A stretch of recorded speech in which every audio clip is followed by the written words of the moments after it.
Let me tell you something that nobody warned me about in my 20s. Every single dollar you spend right now is either working for you or against you. There's no neutral. The coffee machine you bought on impulse, the car payment you convinced yourself was reasonable, the streaming subscriptions you forgot you had. All of it is making a decision about your future, whether you made that decision consciously or not. Most people treat their 20s like a financial warm-up. Like this is the decade you're supposed to experiment, spend freely, and figure out the money stuff later. And that thinking is exactly why so many people hit 35 earning decent money and still feel broke. Because the gap between people who build real wealth and people who just earn a good salary isn't intelligence. It isn't even income. It's what they did with their money during the years when it mattered most. Here's the uncomfortable truth.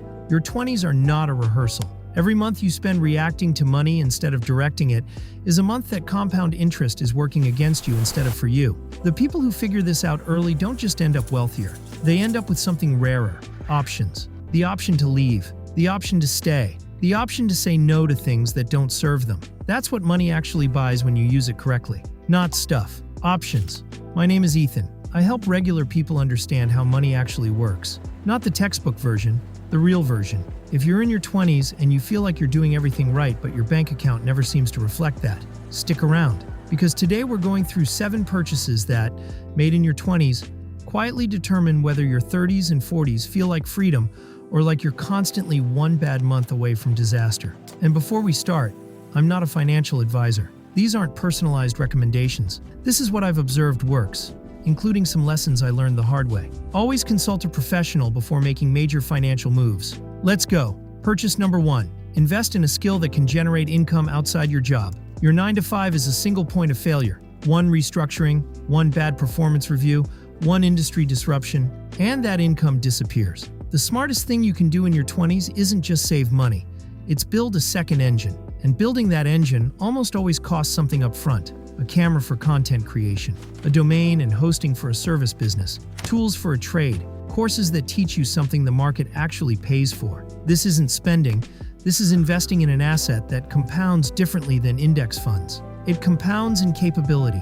The key is to start with what you already have. Don't chase whatever business model is trending on YouTube this week. Build on something you're genuinely good at, then invest in doing it properly. Your 20s are the only time in your life when failure is almost entirely recoverable. A failed side project at 24 costs you time and a few $100s. The same failure at 44 with a mortgage and kids cost you sleep, relationships, and years of compounded regret. Use this window while it's open. What I see consistently is that the people who invest in a second income stream in their 20s, even something small, even something that takes 2 years to get traction, end up with options that salary-only people simply don't have. Options to leave bad situations. Options to invest more aggressively. Options to take bigger swings later because they're not entirely dependent on one paycheck. And here's something nobody mentions. A side hustle in your 20s doesn't just create income. It creates a different relationship with money entirely. When you've built something from scratch, even something modest, you stop seeing money as something that just flows in and out of your life. You start seeing it as something you can engineer.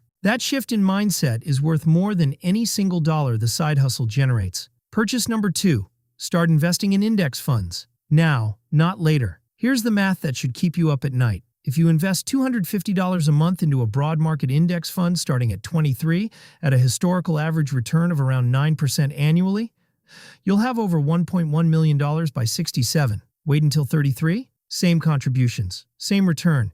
You end up with roughly $650,000. Same discipline, same money, 10 years difference. A $450,000 gap, just from waiting. The reason most people in their 20s don't do this is because $250 a month feels significant when you're not earning much. But compound interest doesn't care about your feelings. It only cares about time. And right now, time is the one advantage you have that no amount of money can buy back later. Here's the part that messes with people's heads. The growth you accumulate between 55 and 65 will likely exceed everything you accumulated between 25 and 55 combined. That only works if you gave it a large enough base to work with. Every year you delay, you're not just losing the contributions. You're losing the explosive growth that comes at the end of the compounding curve. The beauty of index funds specifically is that they remove the 2 things that destroy most retail investors: ego and emotion. You're not picking stocks. You're not trying to time the market. You're buying a tiny piece of hundreds of companies at once and holding it through everything.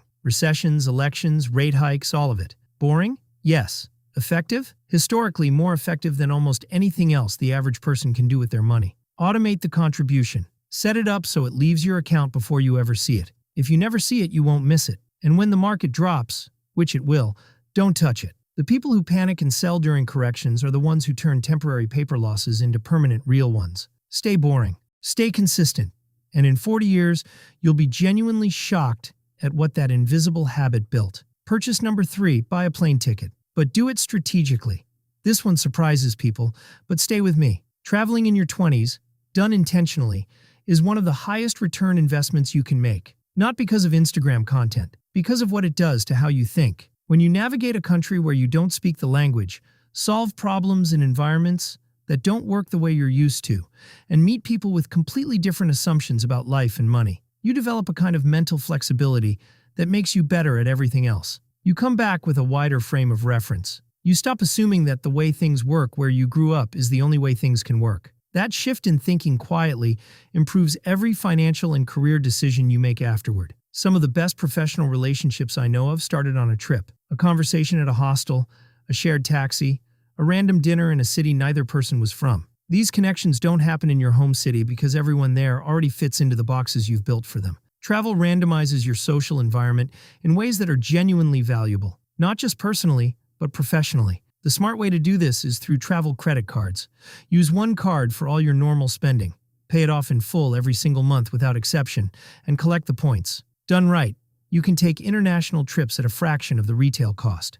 You also build your credit score in the process, which becomes quietly important when you're ready to buy property. Travel isn't a reward for financial success. For some people, it's part of what creates it. Purchase number 4. Invest in education that pays you back. Not all education is equal. And in 2026, the most dangerous financial move you can make is spending $80,000 on a degree without thinking carefully about the return. But I'm not here to debate college. I'm talking about the education that most people in their 20s completely ignore. Books, focused online courses, workshops, and mentorship in areas that directly increase your market value. A $25 book on negotiation can get you a raise that compounds for your entire career. A $300 course on a technical skill can open an income stream that didn't exist before. The ROI on targeted education is almost always higher than people expect. And your 20s are when your brain absorbs and applies new skills faster than it ever will again. Think about it this way. If you spent $1,000 this year on books and courses, and that knowledge helped you negotiate a salary that's $5,000 higher, you just made a 400% return in 12 months. No stock, no crypto, no real estate deal reliably produces that. And unlike financial investments, knowledge can't crash. It can't be taken from you. It compounds silently in the background of every decision you make for the rest of your career. The filter is simple. Will this directly increase what I can earn or what I can build? If yes, it's not spending, it's investing. One warning though. The education space is full of people selling $997 courses from rented Lamborghinis. Be ruthless about who you learn from. Look for people who have actually built what they're teaching, not people who built a business, teaching people how to build a business. The real signal is track record, not production value. Purchase number 5, buy property sooner than you think you should. Real estate makes people uncomfortable because the numbers are big and the commitment feels permanent. But the discomfort is part of why it builds wealth. Property works through 3 mechanisms at once. It tends to appreciate over time. It can generate rental income if you structure it right. And it lets you control a large asset with a relatively small initial stake while someone else, your tenant, helps pay it down. You're using leverage in a way that's nearly impossible to replicate with other asset classes at the same level of accessibility. If you can't afford a standalone property yet, look at house hacking. Buy a 2-unit property, live in one side, rent out the other. In many markets, the rental income covers a significant portion of the mortgage. You're building equity while your cost of living drops. Some people do this twice, live in one side for 2 years, then move into a new property and rent out both units of the first one. By their early 30s, they have 2 income-producing properties and a dramatically lower personal cost of living. Here's what most people miss about real estate. It's not just about the property, it's about what owning an asset does to how you think about money long-term. When you have a mortgage, you're forced to make a payment every month. That forced discipline, the fact that you can't just decide not to invest this month because you want to go to Vegas, is exactly why real estate builds wealth for people who struggle to stay consistent with voluntary savings. It requires more work than passive investing. but the wealth-building potential over a 20 or 30-year horizon is difficult to match. Purchase number 6, buy reliable, boring transportation. This is the one that could save you $500,000. I mean that literally. The average car payment in the US right now is around $700 a month. If you're in your mid-20s and you take that $700 and invest it instead at 8% average annual return, over 30 years that's over $950,000. That's what a car payment costs you. Not just the money you pay, the money you didn't invest. Buy a 3 to 5-year-old Honda Civic or Toyota Corolla. Pay cash if you can. If you need to finance, do it for the shortest term possible and pay it off aggressively. These cars run for 200,000 miles. They're cheap to insure, cheap to repair, and they get you from A to B, which is the only job a car actually has. Your car is not your identity. It's a tool, and tools should cost as little as possible while doing the job well. I know how this sounds. Nobody wants to be the person driving a beige 2021 Corolla when their friends are pulling up in leased BMWs. But here's the thing about those friends. Most of them are one job loss away from not being able to make that payment. They look more successful than you right now. In 10 years, the math will tell a very different story. There's also a deeper psychological trap with expensive cars that most people never examine. When you finance a car you can't really afford, you become mentally attached to your job in a way that limits you. You can't leave. You can't negotiate too hard.